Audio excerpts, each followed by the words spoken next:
Ah, Dark Souls. My happy place. Alright, happy is a strong word. The grim, dreary worlds of From Software's various role-playing games are oddly comforting to me. And a lot of fans of Dark Souls experience the same thing. There are so many video essays and Reddit posts that wax lyrical about how these games help those that suffer with depression.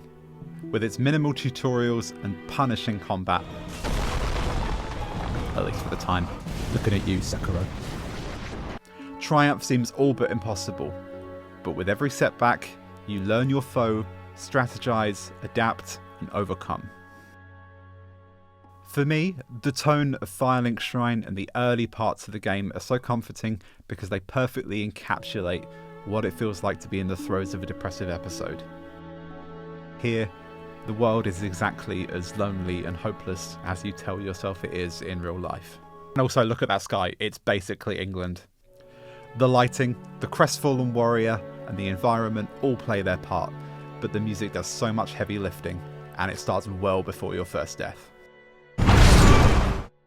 What I want to talk about today is a deceptively simple piece, made extraordinary, in my opinion, by a single note. Let's get into it.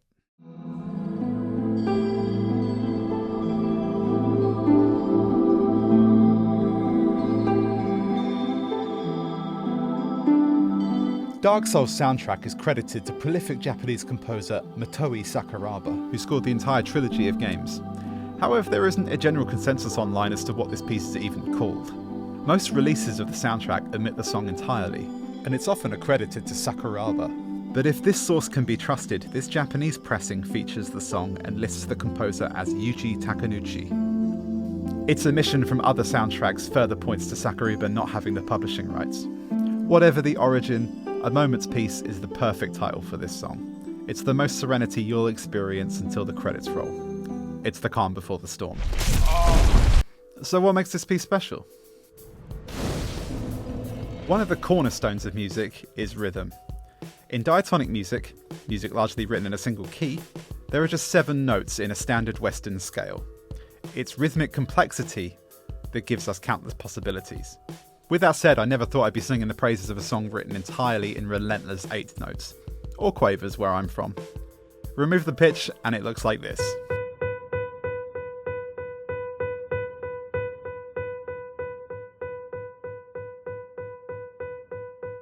Most Western music is in 4/4, that's 4 quarter notes to a bar. And at times it can feel like it's in 4/4. But the time signature in A Moment's Peace is actually 9/8, 9 eighth notes to a bar.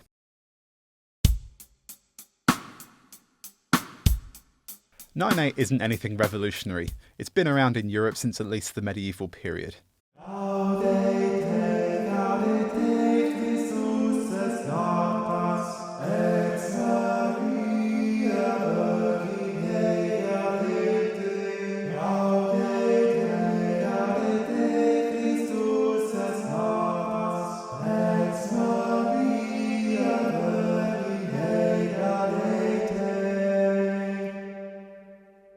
Adam Neely sheds more light on how different cultures interpret 9/8 in his video on the time signature. It's by and large subdivided into 3 equal groups of 3/8 notes.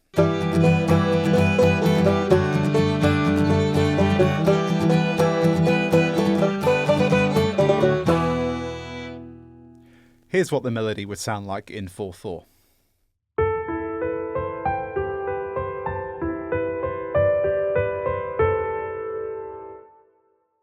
Perfectly serviceable, but with the addition of a single 8th note, the balance is thrown off, the rhythm becomes asymmetrical.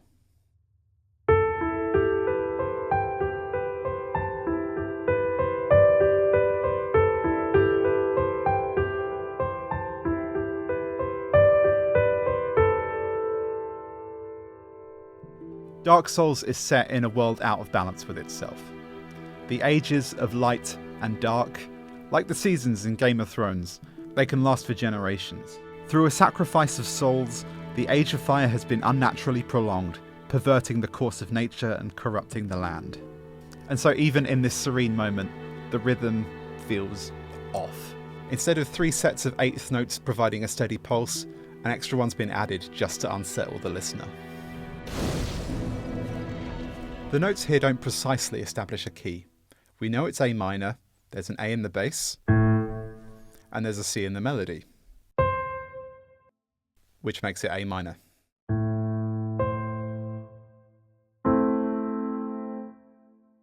But there are other possibilities. There are two modes, scales derived from the major scale, that contain all the notes we've heard so far.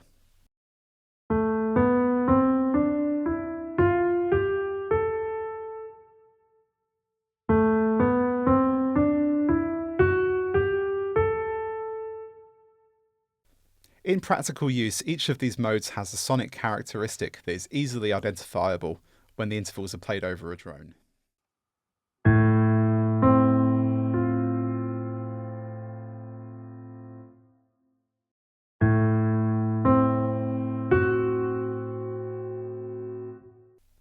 The Aeolian scale, which you may know as the minor key, has a subjectively more melancholy sound.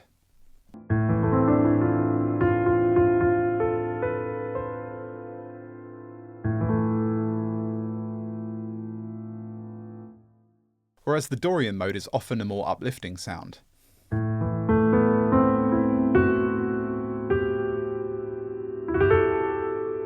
The reason being is when you move up a fourth, a common enough progression in any genre, instead of a minor,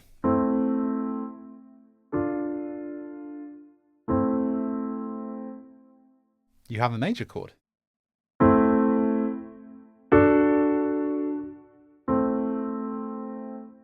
Which is ubiquitous in blues and gospel music.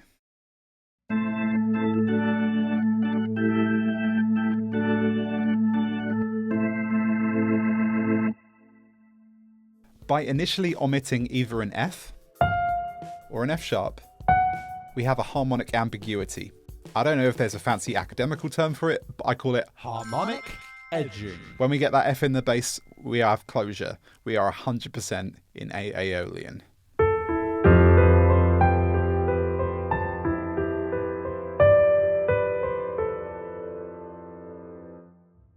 I especially love that G in the melody as the F comes in the bass.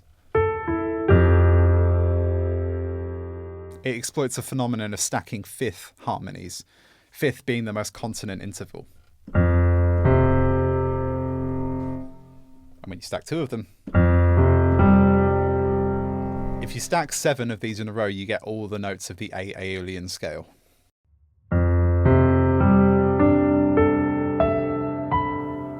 Just in a different order.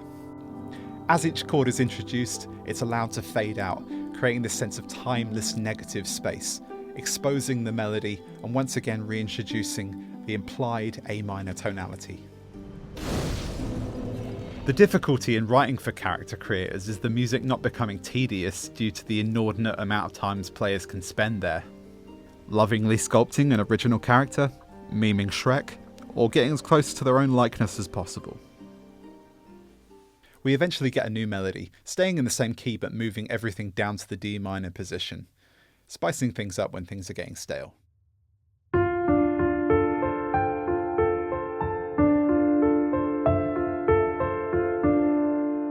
But to really kick it up a notch, before the whole thing repeats, we step outside of the scale for the first time for this diminished run. By just using the notes of a diminished 7th chord, which is symmetrical and has no tonal centre, it could go a few places harmonically. However, harking back to Baroque sensibilities, we return to the home key.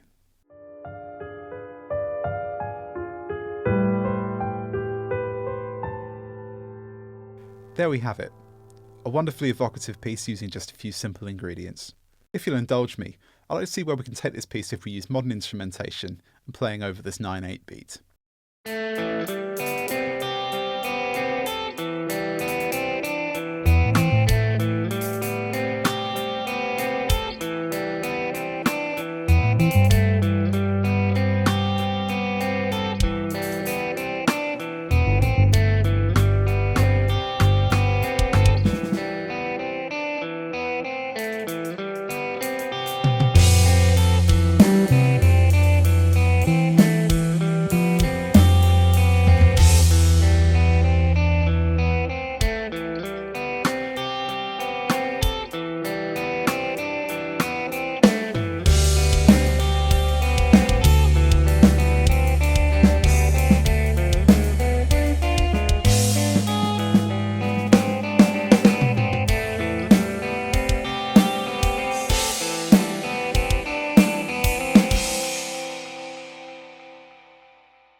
you made it this far, thank you very much. This is my first video essay and first time talking to camera. My name's Matt, I'm a multi-instrumentalist and composer. We live in a cynical age, and I'd like to carve out a space to share some of my appreciation for some underrated musical gems and what makes them tick. I wish to ask something of you. I aim to put out a lot more of these, so if you enjoyed it, consider giving it a thumbs up and hitting the subscribe button. If you feel like some jolly cooperation, consider joining my new Patreon. Every month I'll be sharing compositions and songs ahead of their official release. Take care, praise the sun.